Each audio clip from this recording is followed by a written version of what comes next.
one small thing, but it's an important thing. The seating is free in that big hall where the plenaries take place. So you just grab whatever seat you get, whichever row you get. The Chinese were carrying stickers of this size, I mean, this bigger paper where they had stickers. They were putting it on the chairs. China, China, everywhere. It's like somebody commented, it's like, grabbing the land on South China Sea. These island territories that you grab inch by inch, the creeping tactics or salami slicing. They were doing salami slicing on the chairs. So that's China for you, belligerent, unmindful of what the others think. Hello and welcome to The Gist on Stratnews Global.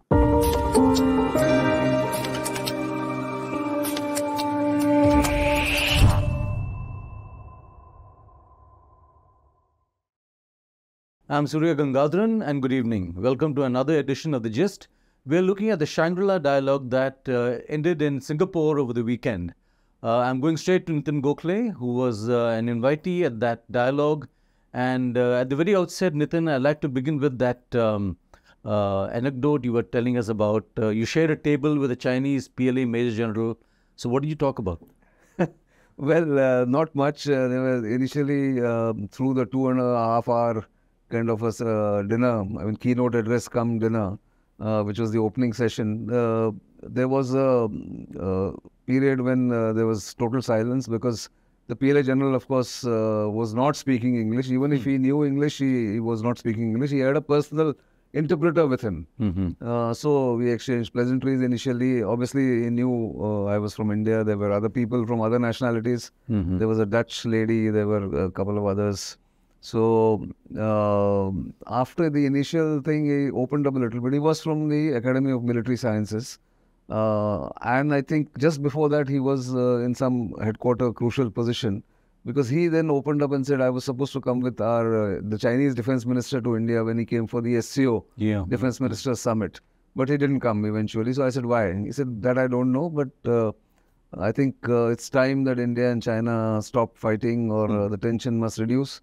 So I said, well, it's, I think, in the Chinese hands to reduce the tension because that's what India has been saying all along to normalize the line of actual control. He said, well, those are decisions at a much higher level. I can't say that. So he wasn't very forthcoming, obviously. They don't talk much publicly. And I didn't expect him to talk much publicly. But later, it got friendly and we sort of exchanged names. And then he I was asking him, what are these epaulets and what are the stars? What does this signify? All that. And there was another Chinese general also, a senior colonel rather. We had about 6 people on the same table, but he was at a distance. But this fellow was right next to me. So therefore, I had tweeted with that photograph that when you have a Chinese general, then you just shake hand and just start grinning and wearing it, whatever. So a lot of people commented on it, but it was okay because there were about 70, 80 odd Chinese military officials, including their defense minister there. A large presence. I think the largest presence of delegation was from the Chinese. So it wasn't surprising that this fellow was sitting next to me. So many Chinese military officers present. None from India, is it? So technically it's incorrect to say that none from India. There were military officials, but they were not in a military role because I found at least 2 of serving military officials, Indian military officials, working with a think tank in India, maybe on study leave or whatever. So they were there. They were from the CCCS, the China Center for Contemporary Studies. Their DG, the newly appointed DG of CCCS, Lieutenant General Y.K. Joshi, the former Northern Army commander, who was the Northern Army commander during the Ladakh crisis, mostly. He was there, and 2 of his deputies were military officials, serving military officials, but they were not in uniform. And unlike China, India does not represent itself very big in the Shangri-La dialogue, at least in my experience of going there for nearly a decade now, since 2013, except for 1 or 2 editions here and there.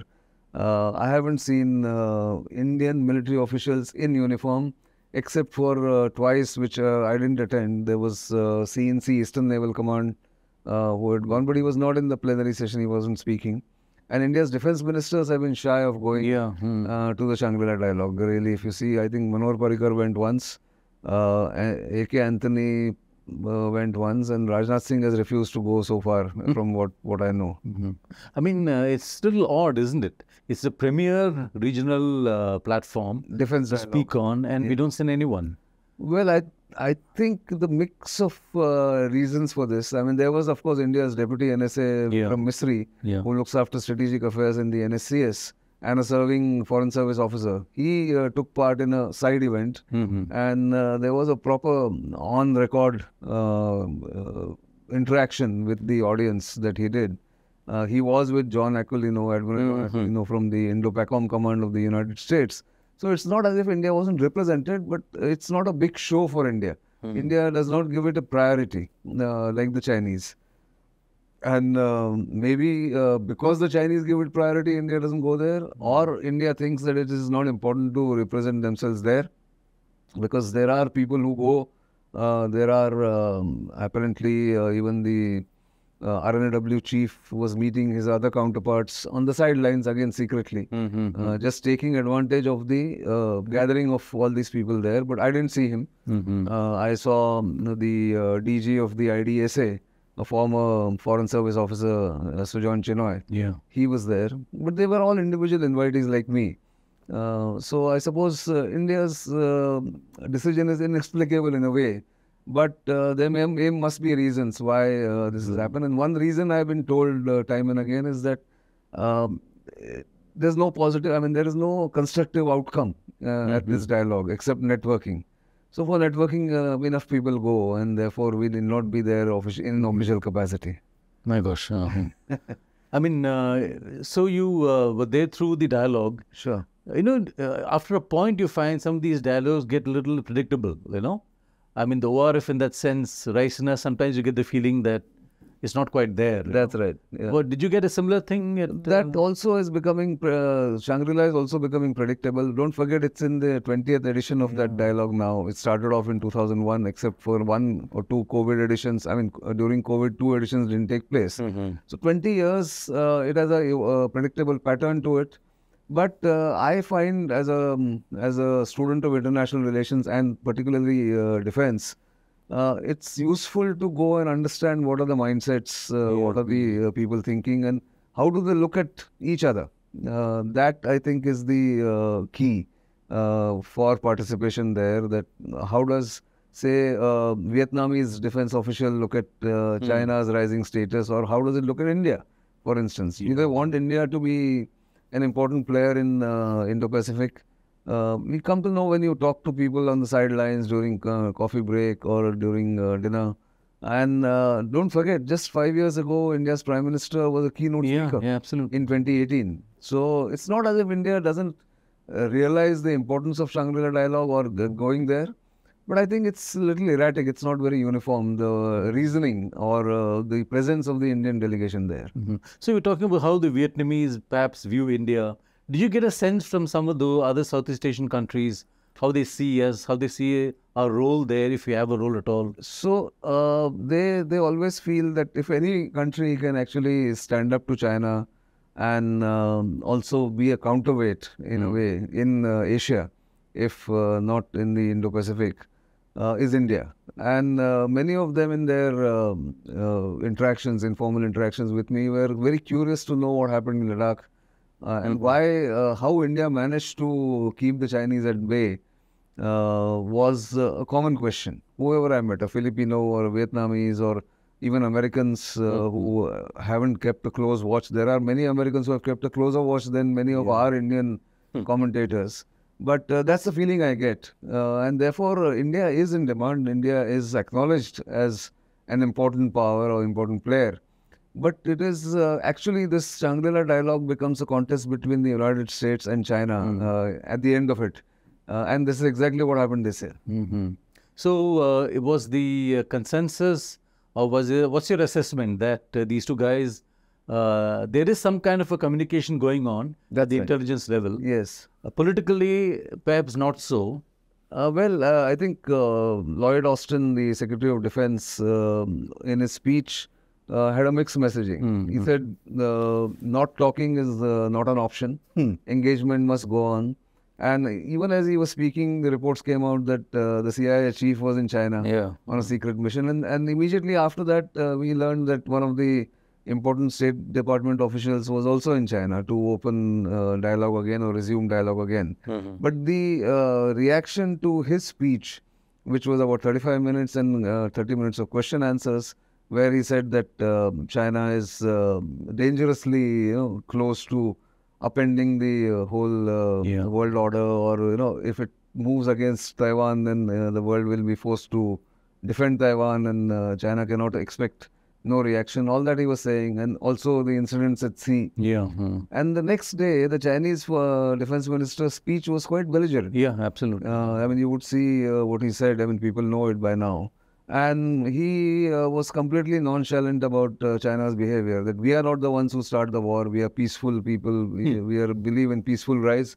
Ask that to the Indians and we'll know. If My God, he said that. No, I'm saying, I'm saying they didn't say that.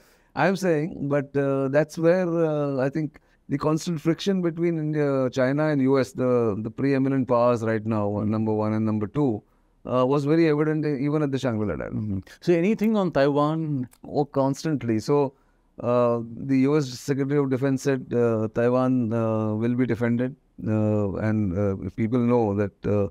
So there were a lot of parallels between, or people sought to draw parallels between Russia-Ukraine war or Russia's invasion of Ukraine. Will it be replicated in Asia in terms of China invading Taiwan? And that question was constantly being asked to almost everyone, whoever spoke from the dais there. Like the Australian Prime Minister, who was a keynote speaker, he also spoke that this is not acceptable. The rules-based order has to be followed. But the Chinese were exact opposite. They said there's no question of invading or giving up on Taiwan because Taiwan is ours. So there's no question of going and invading. It's a part of China, and you must accept that. So they are sticking to their line, and the world is trying to push back, and therefore no outcome in that sense, no dialogue. In fact, they had a very brief handshake, the US Secretary of Defense and the Chinese Defense Minister. But that is how these dialogues go, and Singapore remains a venue of choice, because even when President Trump and Kim Jong-un spoke to each other, they did that in Singapore. So that's the value of Singapore. It punches much above its weight. And the Shangri-La dialogue, organized by the IISS, which is the International Institute of Strategic Studies based in London, brings together all these people, because there are side events also. The defense ministers meet each other. So Secretary of Defense had some 20 meetings with other defense ministers. Whoever was there was trying to meet him. The Chinese were meeting other counterparts. In that sense, I think India loses out. It doesn't send officials there. So I don't understand the reluctance. But there's a flip side to it, which I have heard from Indian interlocutors or Indian decision makers, is that China is actually painting itself in a corner when it interacts with people and bullies them. The coercion that they undertake, they are creating more adversaries, more enemies in these forums, and let them sort of face the consequences. We need not be equally responsible for our own problems. If we go, there will be questions, there will be, like we'll also have no clear answers sometimes. I suppose that's one of the hesitancies or points of hesitation as far as India is concerned. And I think there's a valid point in that the Chinese increasingly are becoming unpopular in such a dialogue. That they behave, in fact, one small thing, but it's an important thing. The seating is free in that big hall where the plenaries take place. So you just grab whatever seat you get, whichever row you get. The Chinese were carrying stickers of this size, this bigger paper, where they had stickers. They were putting it on the chairs. China, China, everywhere. It's like somebody commented, it's like grabbing the land on South China Sea. These island territories that you grab inch by inch, the creeping tactics or salami slicing. They were doing salami slicing on the chairs. So that's China for you, belligerent, unmindful of what the others think, and therefore painting themselves in a corner, which is what India thinks, I suppose. Nobody has told me this in so many words, but India says let them face the consequences. What about Ukraine? Was there also a big issue there? Oh yes, there was a lady from Ukraine in one of the side events. She asked that there was a report released by IISS on the security assessment in Asia. And in that context, somebody had said in that report that you cannot juxtapose what is happening in Ukraine to Asia. But this lady who was from Ukraine actually contested that and saying, if the Russians can do it, the Chinese can do in a far effective way because they are much more powerful than the Russians right now. Was the point. So it was discussed. Russia and Ukraine, shadow was very much there on the summit or the security conference. And everyone was looking at the after effects of that war and lessons learned from there on how they will be applied by different countries. Will China take lessons and be hesitant to invade Taiwan? Will US defend Taiwan as vigorously as it is helping out or more or less vigorously as it is doing for Ukraine? All those questions were coming up, and which is natural, I suppose, because that's the biggest conflict that is going on right now. So any assessment as to what the impact of this entire conflict could be on, the future when you're looking ahead? So looking ahead, my own assessment after speaking to people, everybody blames Russia there. So there was no Russian presence to my knowledge. And Russia is the new villain in town, followed by China, and the most unwanted or unpopular entity. But everyone thinks that there's no end in sight as far as Russia-Ukraine conflict is concerned. And nobody is sure which way it is going because it is affecting supply chains, it is affecting Europe's security.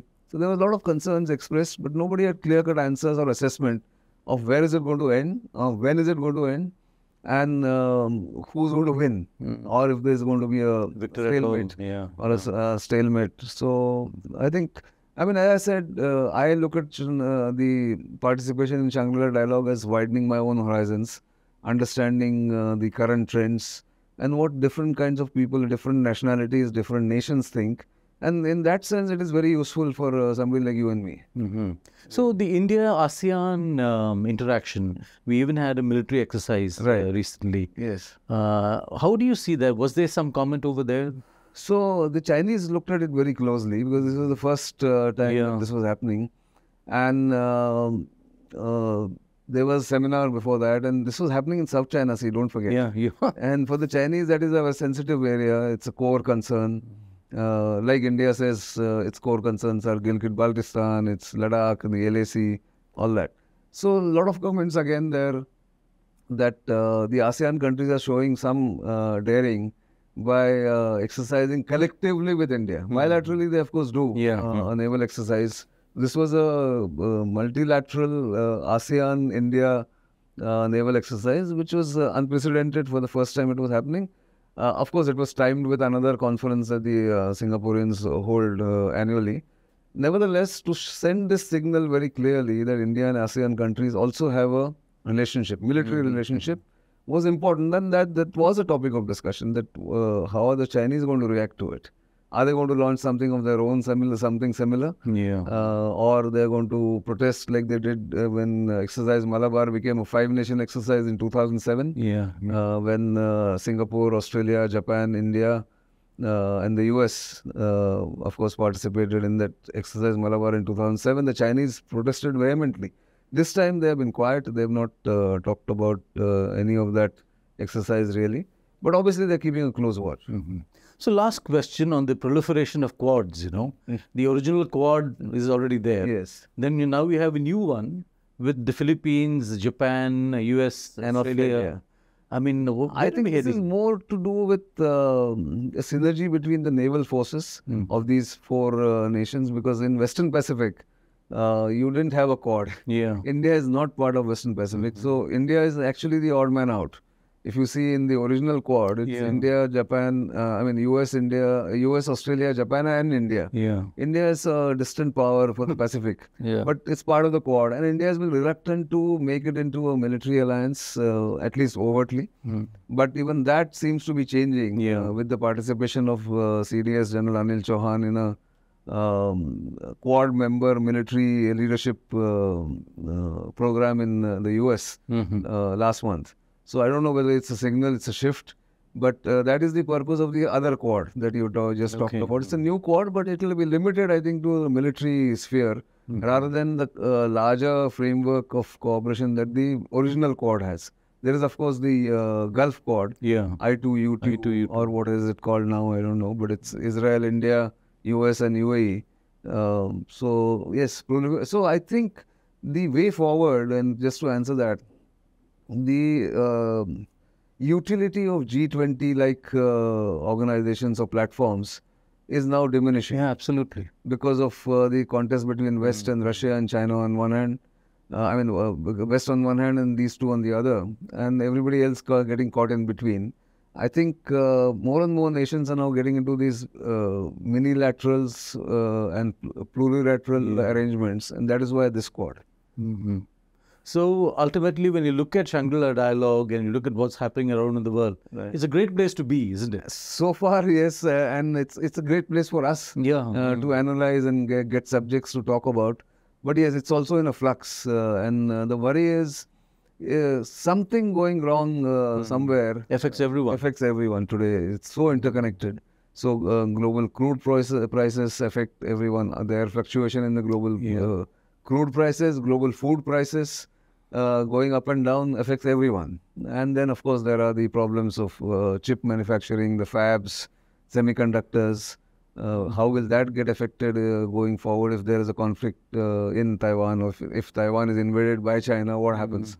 All those worries are there. Trade gets disrupted. But yes, I suppose every era, every period is interesting. It has its own interesting points. But yes, right now, this has upset a world order which was working smoothly since 1945. And now suddenly we don't know where we are headed. So that's the for me, that is the takeaway from the Shangri-La. Double whammy after COVID. Double whammy after COVID. Nitin, thanks very much. Good to hear that straight from Shangri-La. That's all we have for you tonight on The Gist. Do subscribe to our YouTube channel. Follow us on social media and Twitter. Thank you very much. Good night.